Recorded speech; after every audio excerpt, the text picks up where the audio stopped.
you taking good care of yourself in business?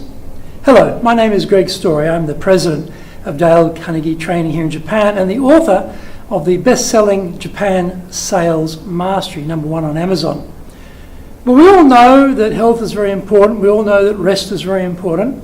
But in business, often we can be pushing ourselves very, very hard and also pushing the people working for us very, very hard.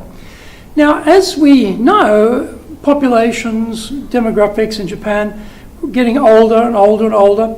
So we have to think about ourselves and how we stay in shape, how we stay healthy, and also our team members.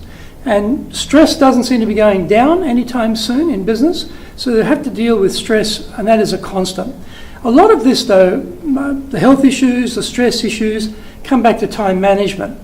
If you are not well organised, then everything is a panic, everything is urgent, everything is, oh, we have to get it done now, which just increases your blood pressure, stress levels go through the roof because we weren't well organised. I have worked with people like that. They are not able to get their work going in the right rhythm, to predict what needs to be done when it needs to be done, and to allocate the time to do it, and then they're scrambling all the time. And they infect everyone around them with this panic.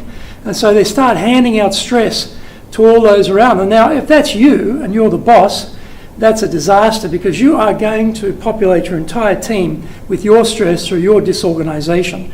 So time management is very, very key for our health and our stress management. If we have good time management, then we're going to bed reasonably early and getting up early. Often morning's a very good time for exercise, and if it's just walking, you might be swimming, you might be running, it doesn't matter. But even if it's a low impact exercise like walking, just having that half an hour in the morning to go and do that, clear your thoughts, get outside, get the body pumping, get your breath rate up, get the lungs working. All of that sort of thing will make it much easier for you to power through the day because you started the day in the right way. Now, if you're going to bed late because you're staying up on the internet or you're watching really crappy shows on TV like they have here in Japan, all the variety shows, or you're gorging yourself on Game of Thrones or House of Cards or whatever it is, or you're streaming off Netflix or whatever, and you're going late, and then of course you've got to get up early because you've got to commute to work, you've got to start work, you start burning the candle at both ends, and that's when you don't do the exercise, pressure really builds, and you're not looking after your health.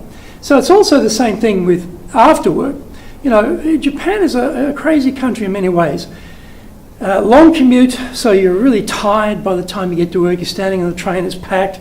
You get to work, then, you're already tired. Work, and then work long. Work super long. Parkinson's law said this amount of work will expand to fill the time we give it, which means we could have gotten done in this amount of time, but we take this much time to do it. We've got to be very careful about that because you get into a rhythm of just working long, not necessarily working very productively. So let's try and truncate.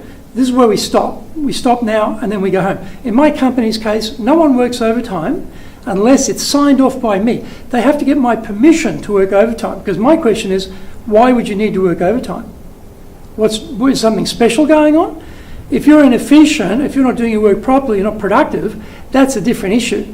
And just having to work overtime, which in Japan is often a way to expand your salary because you get paid more if you work longer hours. So guess what? People are not stupid. Oh, the longer I work, the more I get paid. No, that's not how we want to do it. We want to have people very productive, but then we want the work to finish and we want them to spend time with their friends, with their family, with their hobbies, refresh themselves outside of work. We're in the middle of Golden Week here in Japan, which is a particular week where a lot of public holidays and people can take extra days off and then make it quite a long holiday. These are important periods to refresh ourselves, to get away from work, to get our minds on other things, to look after our health, to do things we don't normally have time for. But we shouldn't just be doing it during special periods of the year. We have Silver Week in September, we have Golden Week here in May. But apart from that, just every day, we should be looking at how can we take better care of ourselves? How can we organise our time? How can we organise our schedule to make sure we're getting the exercise done? And another great principle from Dale Carnegie's Stress Management Principles, his great book, How to Stop Worrying and Start Living, was rest before you get tired. That is a very, very, very prescient idea. But often in work, if you're thinking, I have to go all the time, you just drive yourself into tiredness. And you should really have taken a break. Even if you just walk around the block, go outside, have a cup of coffee, come back, or whatever it might be. That idea of resting before you get tired is all about the level of productivity you have. But often we just keep pump, going at the work, but the productivity levels are quite low. And guaranteed, tired people are not particularly innovative, and tired people are not particularly creative. So if you want to be innovative and creative, then don't become tired. And also know in the day, where are you best? For me, mornings. You know, I joke with my staff, don't talk to me about anything on a spreadsheet or anything in a creative aspect of the business after 3 o'clock in the afternoon, because my brain is fried by that time, and I just don't have the bandwidth to be creative or to get into very detailed things at that time of day. Talk to me tomorrow. Talk to me tomorrow morning. So I know my rhythms. I know when I'm good, I know when I'm not so good. We all need to know that, and we need to play to our rhythms, play to our strengths, and when we're at a part of the day where we are flagging a bit, stop work, go and refresh, come back. We have to understand how to get the most productivity in our day, but also respect our health, and also respect the health of those around us. If you're the boss and you're just driving people all the time, they will get ill, and you'll start noticing it. They start taking days off, they'll start not coming in on Mondays because they're just so tired. There's all sorts of things will happen, key indicators you've got to have an eye for, because we are responsible for their health. That is our responsibility as a boss. And as we get into an aging population, a lot of our workers are going to be older. They're going to be working longer. So we have to understand, how can we help these people who want to keep working, work healthily through, to many in their later years, in their 70s, maybe 80s. We've got to think about that. So let's think about our health. It's a golden week, so it's a great time. We're going to have some days off very shortly.